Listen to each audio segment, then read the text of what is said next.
నమస్కారం YouTube family. ఇటీవలే ఔరంగాబాద్లోని Ellora గుహాలకు trip వెళ్లాను. అక్కడి అద్భుతాలు చూసి నోరెళ్లు విరుగుతున్నాయి.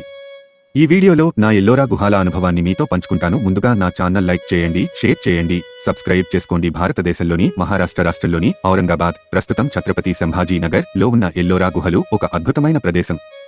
ఈ గుహలు యునెస్కో ప్రపంచ వారసత్వ ప్రదేశంగా గుర్తించబడ్డాయి మరియు ప్రపంచంలోనే అతిపెద్ద రాక్కట్ హిందూ దేవాలయ సముదాయాలలో ఒకటిగా నిలుస్తాయి. 600 నుండి 1000 CE కాలానికి చెందిన ఈ గుహలు హిందూ, బౌద్ధ మరియు జైన మతాలకు చెందిన అద్భుత శిల్పకళకు ప్రసిద్ధి చెందాయి.